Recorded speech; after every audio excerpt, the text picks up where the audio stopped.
Y vamos a estar hablando sobre la vida de un gran hombre, un gran siervo de Dios llamado el apóstol Pablo.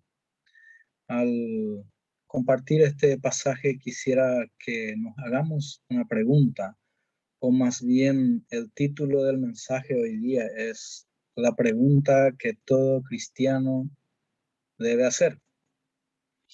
En Efesios capítulo 2, versículo 8 al 10, nos dice la palabra de Dios que fuimos salvos por gracia, por medio de la fe.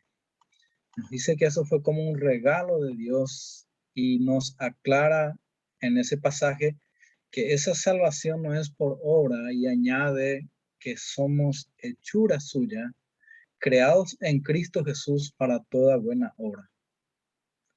En innumerables pasajes de las Escrituras, de las Sagradas Escrituras, encontramos en la palabra de Dios que nos indican que nuestro llamado, que mi llamado, que tu llamado fue con un propósito. Y que cada uno de nosotros los cristianos tenemos que entender eso, que nuestro llamado por Dios fue con un propósito. Quisiera citar algunos versículos de la Escritura en donde citan algunos propósitos. Sé que pueden buscar muchos más y encontrar muchos más, pero en Mateo capítulo 5, versículos 13 y 14, el pasaje muy conocido nos dice que hemos sido llamados para ser sal, la sal de la tierra. Jesús dice, vosotros sois la sal de la tierra. Y también nos dice en el versículo 14 que somos la luz del mundo. Es decir, puesto para iluminar en la oscuridad. Y este mundo está cada vez más oscuro y se necesita cada vez más de cristianos ejemplares que puedan estar iluminando este mundo oscuro. En Romanos capítulo 6, versículo 18 y versículo 22 nos dice que somos siervos de justicia o siervos de Dios. Imagínense ese llamado que tenemos o el propósito con el cual fuimos llamados para ser siervos de justicia y siervos de Dios. En 2 Corintios capítulo 5, versículo 20, otro pasaje muy conocido, dice que somos embajadores en nombre de Dios. También otro pasaje en 2 Corintios capítulo 3, versículo 2, dice que somos cartas abiertas, conocidas y leídas por todos los hombres. Normalmente antes se tenía, o hasta hoy día es delito leer una carta ajena. Alguien te puede demandar por leer una carta que no es tuya, ¿verdad? Sin embargo, la Biblia dice que nosotros somos cartas abiertas, leídas por todos los hombres. Y en Efesios capítulo 1, versículo 6, versículo 12 y versículo 14, nos dice que hemos sido llamados para alabanza de su gloria. Así que, hermanos, aquí tenemos un montón de propósitos por la cual nosotros hemos sido llamados. En otras palabras, no hemos sido llamados para calentar bancas, no hemos sido llamados para no ocupar un espacio en este mundo cristiano. Y este mensaje no lo quiero dedicar netamente a los líderes porque por algo ya somos líderes y estamos haciendo algo, aunque poco. Este es un llamado a todo el pueblo cristiano en general, ¿verdad? Y quizás el que escucha esto puede decir, bueno, yo no soy una persona apta, tengo demasiadas cosas malas en mi vida, no soy útil, me siento inútil, soy poca cosa.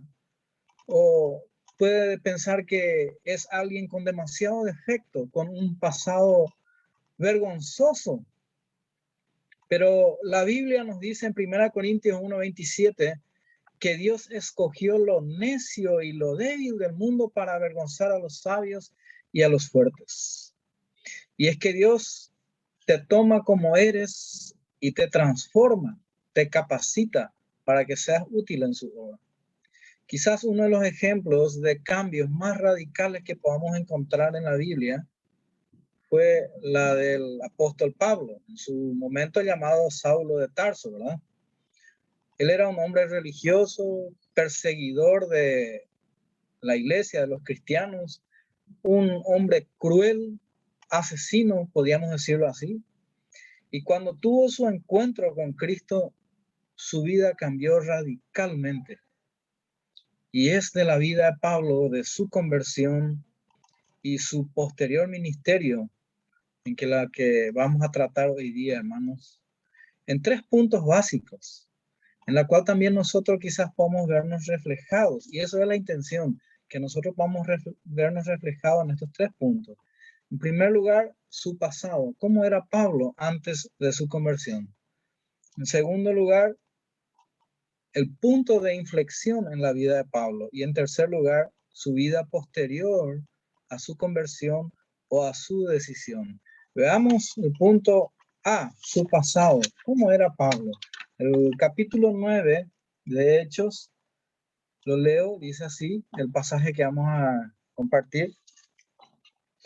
Dice, Saulo respiraba aún amenaza y muerte contra los discípulos del Señor. Y vino al sumo sacerdote y le pidió cartas para la sinagoga de Damasco, a fin de que si hallase algunos hombres o mujeres de este camino, los trajese presos a Jerusalén. Mas yendo por el camino, aconteció que al llegar cerca de Damasco, repentinamente le rodeó un resplandor de luz del cielo. Hasta ahí quiero leer esta primera parte, hablando un poquitito de su pasado, del pasado del apóstol Pablo. Vemos que él era un hombre religioso. Dice que él fue y pidió cartas al sumo sacerdote. Él era una persona que tenía acceso prácticamente libre junto a los sacerdotes. A más de ser religioso, era como un policía de los principales de la sinagoga. Por eso él fue y pidió cartas, dice, a los sumos sacerdotes para poder decir así, tener una carta blanca para poder perseguirle a los cristianos y en donde los encuentre, traerlos a Jerusalén para ser juzgados. En Filipenses capítulo 3, versículo 4 al 6, Pablo da un poquitito de esa su característica como un hombre cruel, como un hombre perseguidor. Dice así la palabra de Dios.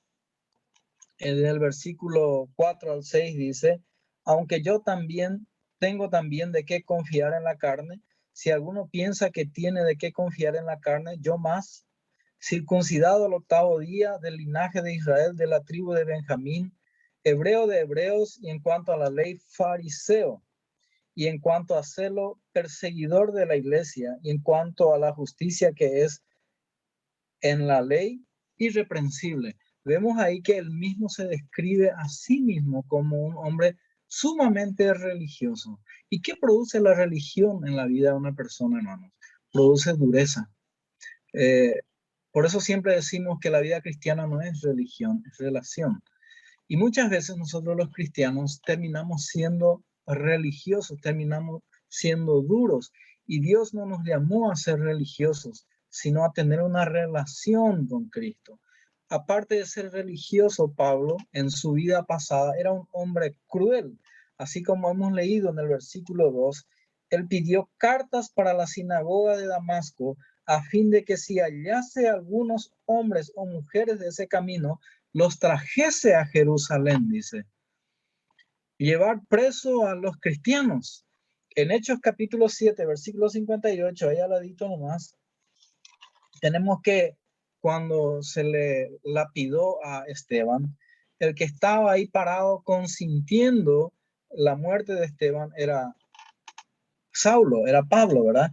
Dice en el versículo 58, y echándole fuera de la ciudad le apedrearon y los testigos pusieron sus ropas a los pies de un joven que se llamaba Saulo. En el capítulo 8, versículo 1 al 3 dice así, y Saulo consentía en su muerte.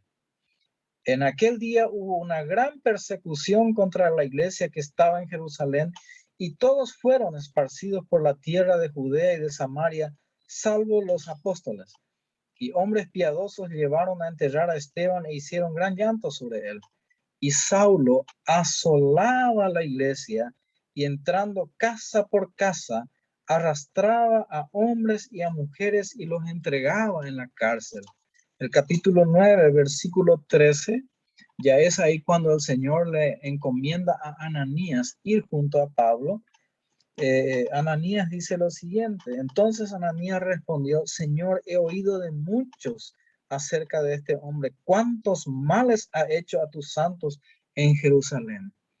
Y uno dice, perfecto, soy poca cosa, no soy apto. Pablo tampoco era apto si uno mira su currículum. El pasaje que ya leímos en Filipenses 3:6 dice que él mismo en su palabra dice que él era perseguidor de la iglesia. Aparte de esto, y es algo un poco quizás jocoso ver esto en la vida de Pablo, que él era incoherente al decir que él servía a Dios, sin embargo perseguía a los hijos de Dios. Y también vemos en la vida de Pablo que él era un hombre cuestionador.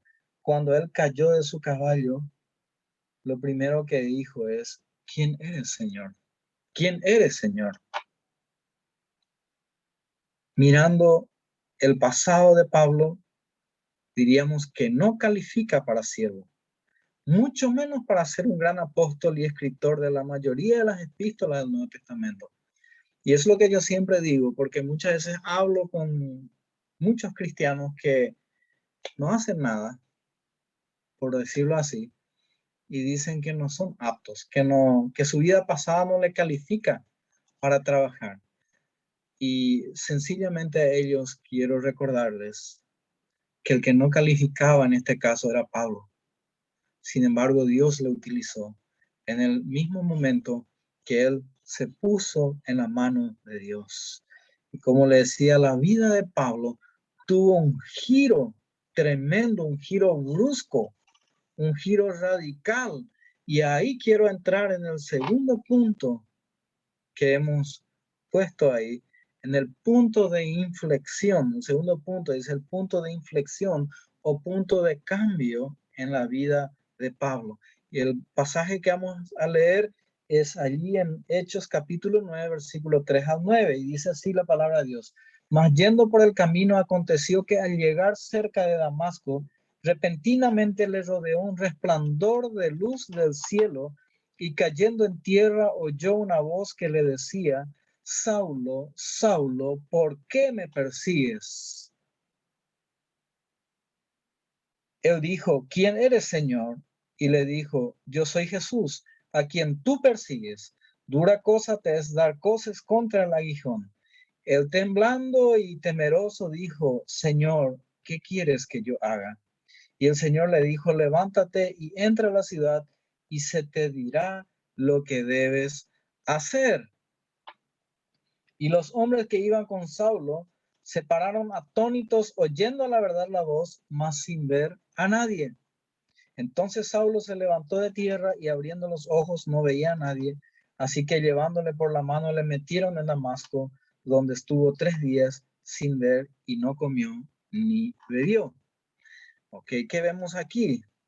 Al decir el punto de inflexión, el término punto de inflexión se usa mucho en geometría y también se usa mucho en economía. Pero para esta ocasión quiero utilizarlo para explicar el cambio en la vida de Pablo. ¿Qué es un punto de inflexión? El punto de inflexión es una línea recta o curva que cambia de rumbo o de sentido. Y esto puede ser para arriba o para abajo. Lo explico así acá en la pantalla, ¿verdad? Es una línea recta que hace un cambio, un giro brusco. Y el punto donde hace el giro, a eso se le llama el punto de inflexión. A eso se le llama. Pero en la vida de un cristiano, normalmente el punto de inflexión es el punto más bajo donde un cristiano está cayendo, donde el cristiano cae, ¿verdad? Ahí tenemos un ejemplo, el hijo pródigo. ¿Dónde tuvo su punto de inflexión? En el punto más bajo de su vida, cuando él estuvo allí prácticamente muriendo de hambre y con el deseo de alimentarse junto con los cerdos. Allí él recapacitó, reaccionó y hizo un cambio, un giro en su vida. Ahora, en la vida de Pablo, ese punto de inflexión se da con su encuentro con Cristo, cuando él tiene un encuentro con Cristo. Pero hay algo más. Muchos cristianos por años están en la iglesia, pero jamás se han preocupado en hacer algo. Cuestionan todo, tienen una excusa para cada ocasión, conocen mucho de la Biblia, pero no aplican la palabra a su vida. Pero, ¿qué es lo que produce ese cambio? ¿Qué es lo que produjo ese cambio en la vida de Pablo, aparte de su encuentro con Cristo? Y ahí vemos la pregunta que todo cristiano debe hacer, como lleva el título de nuestro tema hoy. Señor, ¿qué quieres que yo haga? Y es el punto de inflexión, el punto de cambio en cada hombre o mujer que ha entregado su vida a Cristo. No es solamente entregar su vida a Cristo, es preguntarse que a partir de allí, ¿qué Dios quiere que yo haga? Y ser consciente de que Dios me va a hablar y me va a guiar y yo tengo que estar dispuesto a hacer lo que el Señor me dice que yo haga. Es ahí en donde se da ese punto de inflexión, el cambio brusco a nuestra vida. Es ahí en donde empezamos a servir. Es ahí en donde empezamos a marcar la diferencia. Esta pregunta es la gran pregunta que produjo en Pablo la diferencia. Y esa es la gran pregunta que debemos hacer todos los cristianos al Señor y decirnos, Señor, ¿qué quieres que yo haga? Pero esta pregunta no quedó ahí. Cuando el Señor habló y guió a Pablo en lo que debía hacer, él fue obediente. Él fue obediente. Leamos el testimonio de Pablo que él le dio al rey Agripa en Hechos capítulo 26, versículo 12 al 20. Hechos 26, versículo 12 al 20 dice lo siguiente. Ocupado en esto iba yo a Damasco con poderes y en comisión de los principales sacerdotes. Cuando a mediodía, oh rey, yendo por el camino vi una luz del cielo que sobrepasaba el resplandor del sol, la cual me rodeó a mí y a los que iban conmigo, y habiendo caído todos nosotros en tierra, oí una voz que me hablaba y decía en lengua hebrea, Saulo, Saulo, ¿por qué me persigues? Dura cosa te es dar cosas contra el aguijón. Yo entonces dije, ¿quién eres, Señor? Y el Señor dijo, yo soy Jesús, a quien tú persigues, pero levántate y ponte sobre tus pies, porque para esto he aparecido a ti, para ponerte por ministro y testigo de las cosas que has visto y de aquellas en que me apareceré a ti, librándote de tu pueblo y de los gentiles, a quienes ahora te envío, para que abra sus ojos, para que se conviertan de las tinieblas a la luz y de la potestad de Satanás a Dios, y para que reciban por la fe que es en mí perdón de pecados y herencia entre los santificados. Por lo cual, oh rey Agripa, no fui rebelde a la visión celestial, sino que anuncié primeramente a los que están en Damasco y Jerusalén y por toda la tierra de Judea y a los gentiles que se arrepintiesen y se convirtiesen a Dios haciendo obras dignas de arrepentimiento, haciendo obras dignas de arrepentimiento. Así que vemos en esta parte que Pablo fue obediente. Cuando él hizo esa pregunta, también él estaba dispuesto a obedecer lo que Dios le había dicho. Y él dice, por lo cual dice, no fui rebelde al llamado, no fui rebelde a la orden de Dios, no fui rebelde a lo que el Señor quiso que yo haga.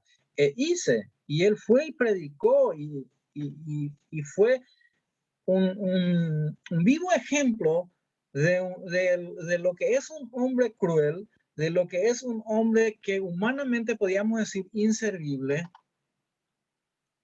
un vivo ejemplo de lo que Dios puede hacer en su vida y cómo Dios puede usar a una persona y cómo Dios me puede usar a mí. Ahora, ¿cuál fue el pensamiento que Pablo tenía con relación a su pasado? Y voy nuevamente con ustedes, hermanos, a Filipenses capítulo 3, versículo 3 al 14. ¿Cuál era el criterio, el pensamiento que él tenía? Él decía en Filipenses, cuando él habla de su currículum, dice, porque nosotros somos la circuncisión, los que en espíritu servimos a Dios y nos gloriamos en Cristo Jesús, no teniendo confianza en la carne. Aunque yo tengo también de qué confiar en la carne. Si alguno piensa que tiene de qué confiar en la carne, yo más. Circuncidado al 8º día, del linaje de Israel, de la tribu de Benjamín, hebreo de hebreos en cuanto a la ley fariseo, en cuanto a hacerlo perseguidor de la iglesia, en cuanto a la justicia que es en la ley irreprensible. Pero cuántas cosas eran para mi ganancia, las he estimado como pérdida por amor de Cristo. Y ciertamente aún estimo todas las cosas como pérdida por la excelencia del conocimiento de Cristo Jesús, mi Señor, por amor del cual lo he perdido todo y lo tengo por basura para ganar a Cristo. Imagínense, hermanos, lo que él piensa en cuanto a su pasado, en cuanto a lo que quizás para el mundo y lo que para muchos hoy en día es ganancia. Él decía que era pérdida. Y sigue diciendo, y ser hallado en él, en Cristo, no teniendo mi propia justicia que es por la ley, sino la que es por la fe de Cristo. La justicia que es de Dios por la fe, a fin de conocerle y el poder de su resurrección y la participación de sus padecimientos, llegando a ser semejantes a él en su muerte, si en alguna manera llegase a la resurrección de entre los muertos. No que lo haya alcanzado ya, ni que ya sea perfecto, sino que prosigo por ver si logro hacer aquello, para lo cual fui también asido por Cristo Jesús. Hermanos, yo mismo no pretendo haberlo ya alcanzado, pero una cosa hago, olvidando ciertamente lo que queda atrás y extendiéndome a lo que está adelante. Prosigo a la meta, al premio del supremo llamamiento de Dios en Cristo Jesús. ¿Qué es lo que quiero resaltar aquí, hermanos? Su testimonio, que él no fue rebelde. En primer lugar, hemos visto su pasado, que él era un hombre cruel, religioso, era una persona asesina, pero aún así Dios le usó. ¿Cómo te catalogas a ti, hermano? ¿Que no tienes la capacidad? Imagínense Pablo. Cualquiera diría que él no calificaba para esto, pero la calificación la debe poner Dios. Dios dijo, instrumento escogido me es este. ¿Y qué dice Dios de ti, hermano? ¿Qué dice Dios de ti? A lo mejor Dios en su momento también dijo, instrumento escogido me es este. Pero falta una cosa en tu vida, hermano.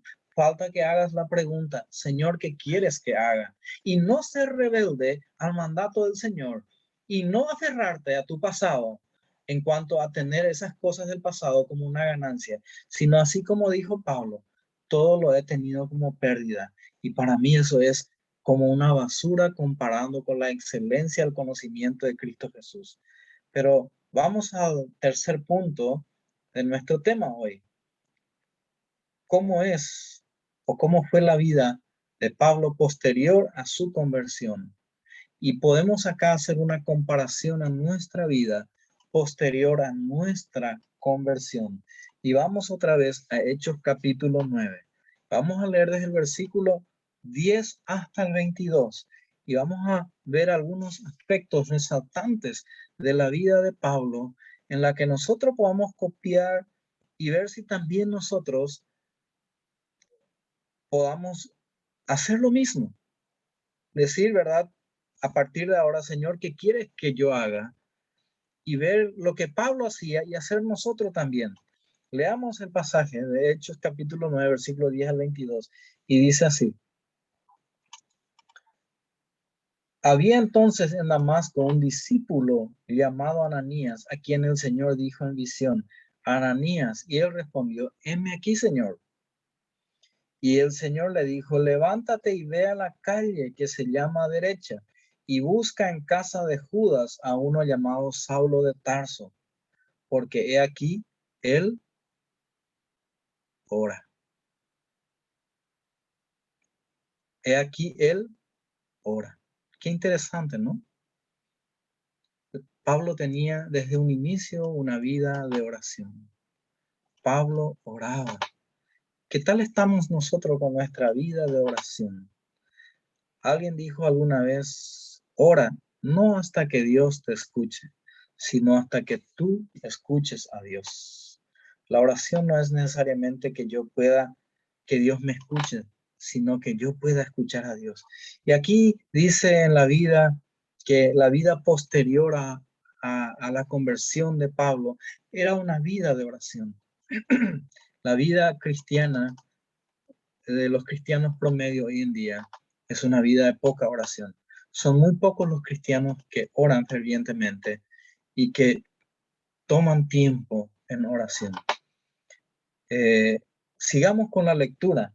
Dice el versículo 12.